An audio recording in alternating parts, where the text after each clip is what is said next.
Social media पर आप सभी के पास सुबह 8 बजे सादर जय जिनेंद्र के साथ आनंद चतुर्दशी गई है ना अभी। हर जगह कमेटी बैठी होंगी मंदिरों के बाहर और सबके दान को इकट्ठा किया होगा। आज विशेष रूप से बता रहे हैं करोड़ों का दान मंदिर में पाया होगा। पर आज उसी के बारे में एक बात करेंगे आपसे। मुनि पुंगव श्री सुधा सागर जी ने खरी खरी बात कह दी। घड़ों के साफ हो जाते हैं कमेटी वाले।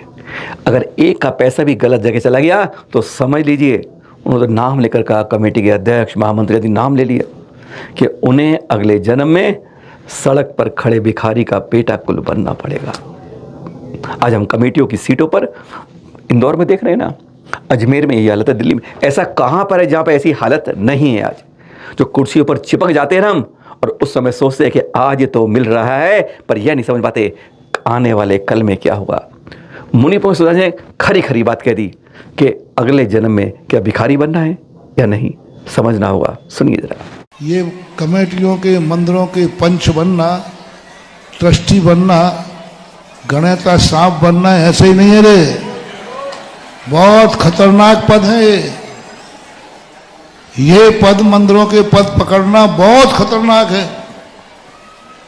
कि किसी के दान का यदि तुमने दुरुपयोग कर दिया, किसी के दान का 2 रुपया ज्यादा खर्च कर दिया, किसी के दान के हिसाब किताब में गड़बड़ी हो गई, तो सीधा जो कमेटी के ट्रस्टी हैं उसमें सबसे पहले अध्यक्ष, दूसरा महामंत्री और तीसरा, इन 3 की तो दुर्गति पक्की है। और ये तीनों मर करके किसी फुटपाथ पर बैठने वाले भिखारी के यहां इनका जन्म होगा। डायरेक्ट टू अध्यक्ष टू भिखारी, और वो भी 3 बच्ची का।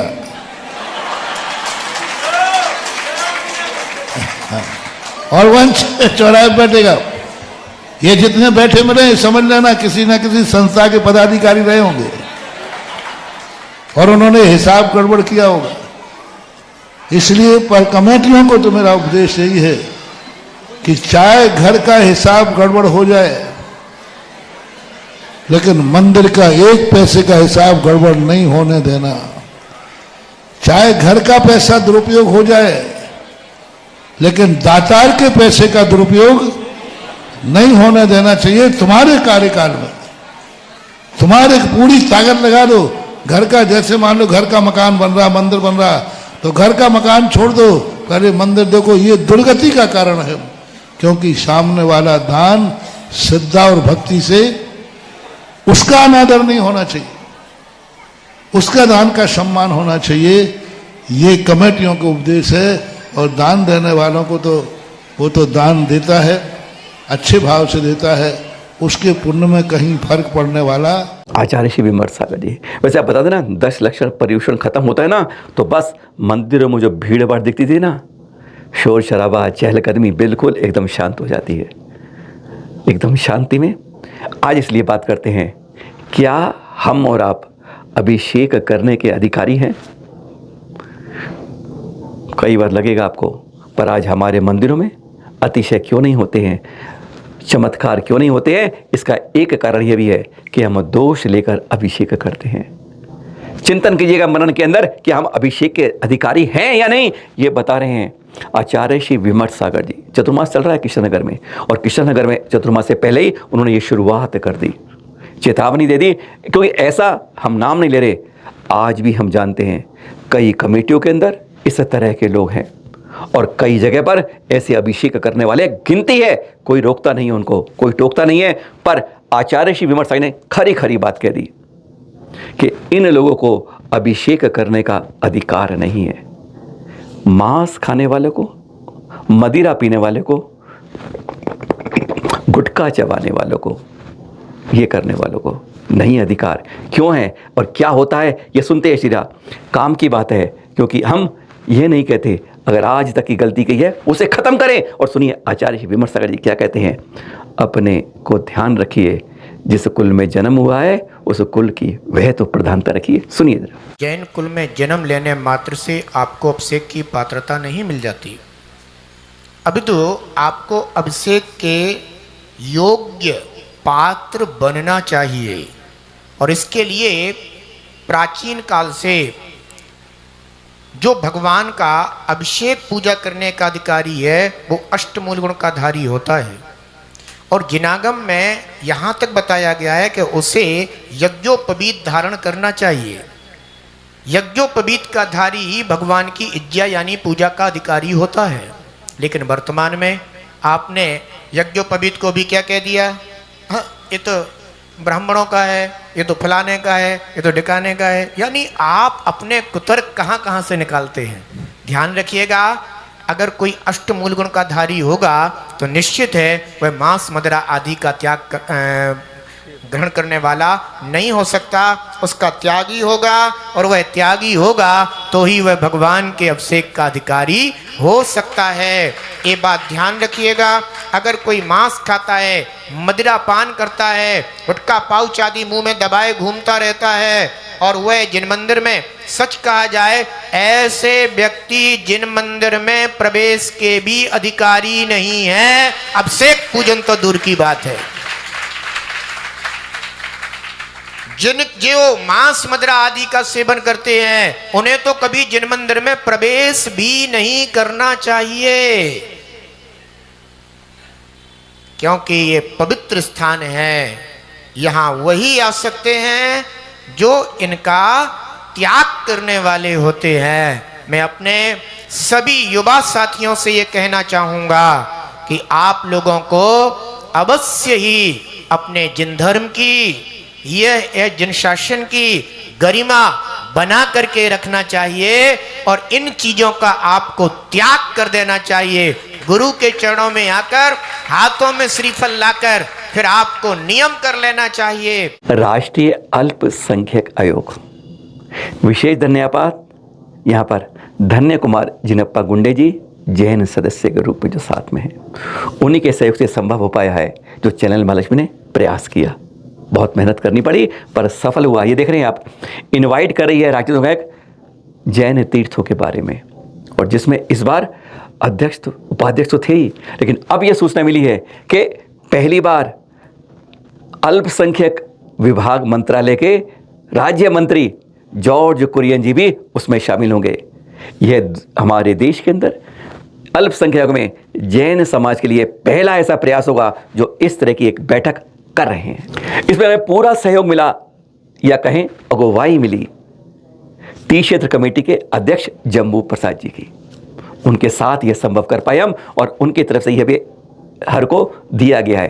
कहते हैं टी क्षेत्र कमेटी फंड नहीं देती, तीसरी करती क्या है, कौन से पैसे देती है, किसी को दिया है क्या, उन सबका जवाब यह पत्र है जो हर तीर्थ के लिए लिखा गया है टी क्षेत्र कमेटी के द्वारा, बाबू जम्बू प्रसाद जैन जी अध्यक्ष के द्वारा, कि आपको यह जवाब देने हैं और आपको फंड की कोशिश अब टी क्षेत्र कमेटी कराएगी। आप देख लीजिए, आपको दोबारा दोहराते हैं, बाद में यह मत कहिएगा फिर ना कहना खबर ना हुई। आपका जो तीर्थ है वह एएसआई के अंतर्गत है या नहीं है। दूसरी बात, यह पहले सबसे बड़ी बात है, आपका जो ट्रस्ट है उसी के नाम वह तीर्थ होना चाहिए। आपके क्षेत्र में आकार कितना है उस मंदिर का।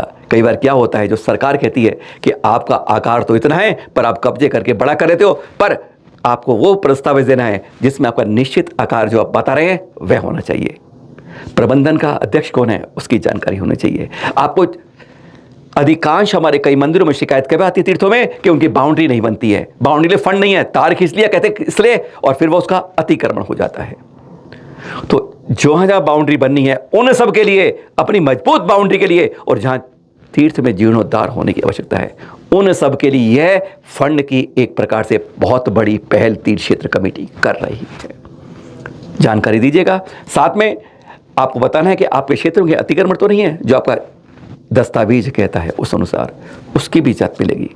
यह सब देते हैं साथ में 3 साल की ऑडिट रिपोर्ट। अगर ये दस्तावेज आप पे हैं जो होने चाहिए, तो तीर्थ क्षेत्र कमेटी आज सबसे कहती है कि आज के बाद यह मत कीजिएगा कि फंड के लिए कभी तीर्थ क्षेत्र कमेटी ने आपको बुलाया नहीं है, और फिर आप भी बाद में मत कीजिएगा कि तीर्थ क्षेत्र कमेटी हमारे लिए करती क्या है। यह सुअवसर है। इसके लिए आप सबके सहयोग से चैनल महालक्ष्मी ने बहुत प्रयास किया। धन्य कुमार जिनप्पा गुंडे जी ने भी हमें बहुत सहयोग दिया। लगातार मीटिंग और सिलसिला हुआ, और फिर पहली बार जैन समाज के लिए, जैन तीर्थों के लिए यह शुरुआत करी गई है, जिसके लिए हम धन्यवाद देंगे पूरे एनसीएम कमेटी को। अध्यक्ष उपाध्यक्ष सबने पूरा सहयोग दिया और जो छोटा सा कार्यक्रम होता पूरे विशाल स्तर पे जैन तीर्थों के लिए पहली बार एनसीएम कर रहा है। तीर्थ कमेटी ने इस तरह का पत्र, यह उस 27 तारीख दोपहर को 3 बजे जो कार्यक्रम राष्ट्रीय अल्पसंख्यक आयोग के द्वारा हो रहा है, जिसमें तीर्थ क्षेत्र कमेटी उनके साथ है। देख रहे हैं जैन समाज की ओर से ये जिम्मेदारी जम्मू प्रसाद जी करेंगे और हम उसकी चीफ कोऑर्डिनेट के रूप में सहयोग करेंगे, क्योंकि सारा होमवर्क किया है इस तीर्थों को बचाने के लिए, उन्हें सुरक्षित करने के लिए, संरक्षण संवर्धन के लिए एक प्रयास, बहुत बड़ा प्रयास, फिर ना कहना खबर ना हुई। पोस्ट देख रहे हैं, आचार्य श्री सुनील सागर जी कुछ समय पहले जयपुर में थे ना, तब उन्होंने देखा किस तरह हमारी ज़मीनों पर अतिक्रमण हो रहा है तीर्थों की पे। कई जगह तो मंदिर के मंदिर बदल दिए हैं। और अब राजस्थान जैन सभा ने यह पोस्ट निकाली है कि जहाँ जहाँ पर मंदिरों पर अतिक्रमण है, कुछ और दिक्कतें हैं, वह बताए, हम इसके लिए अपने तीर्थों के लिए गंभीर होइए। केवल सोशल मीडिया में व्हाट्सअप करते रहते ना, ये कौन कर रहा है, ये क्यों नहीं हो रहा, ये क्यों नहीं हो रहा। अरे कुछ करने के लिए भी कदम बढ़ाने के लिए सहयोग कीजिए। मंदारगिरी देखा, एक व्यक्ति नहीं मिला, ना कमेटी का और ना कोई समाज का, और वहाँ से शोभा यात्रा कर्मचारी लेके जा रहे हैं। आज हालत यह हो रही है। पर हाँ, इसके लिए देखिए यहाँ पर उन्होंने एक वकील को कर लिया है कि आपकी समस्याएं सुनेंगे। जिस तरह ये राजस्थान में जयपुर ने किया है, इस तरह और जगह भी हम अपेक्षा करते हैं। पर्यूषण के दौरान यह आपको मुनिश्री शुद्धात्म सागर जी, आचार्य श्री विवर सागर श्री शिष्य हैं। पहले वो बता दें आपको, दिगंबर जैन पंचायती मंदिर है देहरादून में, गांधी रोड पर, वहाँ चतुर्मास कर रहे हैं। और वहीं पर यह लगाई गई लीफ आर्ट प्रदर्शनी 10 लक्षण पर्व के अंदर। मुनिश्री को बहुत शौक है इस लीफ आर्ट का। नहीं, लीफ आर्ट मतलब पत्ते पर चित्रांकन। गृहस्थ अवस्था में थे जब, तो 2-3 बजे तक नहाते नहीं थे, बस कागज पेन लिया करते रहते थे। बाद में कागज पेन में करते करते बदलते गए, फिर पत्तों को इस्तेमाल किया। और पत्तों पर अब दिखा रहे हैं, बड़े बड़े होते हैं पत्ते जो लेते हैं ये जामुन के, इस तरह बड़े बड़े पत्तों पर इस तरह ब्लेड से यह कटिंग होती है और यह इस तरह की करते हैं। इन्होंने तो पूरा है महावीर स्वामी का चित्रांकन, नरक के, स्वर्ग के, सब कुछ बनाकर यहाँ परोस दिया अलग रूप में। कुछ लोग तो यहाँ कह रहे थे, जो उस पत्ती को उठाते ना ऊपर देखते हैं तो बैकग्राउंड में आता है आसमान दिखता है आपको, खाली में देखेंगे, और वह चित्र उभर कर सामने आता है। गजब की चित्रकारी इन्होंने करी है लीफ आर्ट के अंदर। और अब वो कह रहे हैं कि इसको सीखना हो तो आए, यानी इसमें कोई खर्च नहीं होता और ये चित्रकारी अनोखी है जो बड़े बड़े पत्तियों पर उनके द्वारा की जाती है। यह हम चित्र आपको देहरादून से मुनिश्री शुद्धात्म सागर द्वारा बनाई गई पेंटिंगों के ही दिखा रहे हैं। अब तो पेंटिंग वो खत्म हो गई प्रदर्शनी, लेकिन यह था जो आपको दिखाने के लिए आज चैनल माशमी लेकर आया था। अब इंदौर की झांकी दिखाते हैं आपको। यह सुगम दशमी से अनंत चतुर्दशी लगी परदेशीपुरा समाज द्वारा। गजब की झांकी में कैलाश पर्वत दिल्ली में देखा ना गत वर्ष ऋषभ विहार में, उसकी ऐसी आवाज़ पहुंची पूरे देश के अंदर पहुंच गई और यहाँ पर उसी रूप में दिखा दिया कि आप यहाँ से चलते हैं इंदौर से तो पहले दिल्ली पहुँचते हैं, वीसा लेते हो, फिर चलते हो, फिर कैलाश पर्वत की यात्रा के लिए ऐसे ऐसे जाना पड़ता है आपको। यह प्रैक्टिकल रूप जो होता है, सुरक्षा सैनिक मिलते हैं, फिर आप पार करते हो, कैसे पहुँच, इस पूरे को परिलक्षित किया गया। यानी यह हमें बताता है, उन लोगों को उत्सुकता देता है जो लोग कैलाश पर्वत नहीं जा पाते हैं और किस तरह की जगह पहुंचने का रास्ता होता है। एक मन में एक चित्रांकन होता है, जब कोई चित्र आपके सामने आता है तो आप समझ जाते हैं कि इस तरह से हमें उस तीर्थ पर जाना होगा। वही कल्पना साकार की थी है परदेशीपुरा इंदौर के अंदर। गजब की प्रदर्शनी थी। इतनी खबरें बात कर ली, आधा दर्जन से ज़्यादा, पर हमने आज जो कल्याण, कोई महोत्सव मनाओ ना मनाओ पर तीर्थंकरों के कल्याणक जरूर मनाएं। आज हमारे 21वें तीर्थंकर नमीनाथ जी का गर्भ कल्याणक है। मिथिलापुरी के दर्शन देख रहे हैं आप, जो इनका तीर्थ है। महाराजा विजय की महारानी वपिला देवी के गर्भ में आए थे आज के दिन। कहते हैं उससे 6 माह पहले से ही सौधर्म इंद्रिया से कुबेर इनके राजमहल पर 3.5 करोड़ टन, कोई कहते 3 पहर में, कोई कहते 4 पहर में रत्नों की बरसात होती थी। जन्म तक 15 माह तक दिन में 3 या 4 बार 3.5 करोड़ रत्नों की बरसात। यह पहचान होती है कि तीर्थंकर बालक अब माँ के गर्भ में आ गया है, महारानी वपिला देवी के में। अपराजित विमान में ऊपर आयु पूरी करके यहाँ आए थे। ऐसे पावन दिन हम सब इन तीर्थों के दर्शन करें, इन तीर्थों को याद करें। 21वें तीर्थंकर नमीनाथ भगवान जी के गर्भ कल्याण की। आइए हमारे साथ बोलिएगा जय जय जय। कभी जाइएगा मतलापुर में, अब यहाँ पर कई जोर से निर्माण चल रहा है।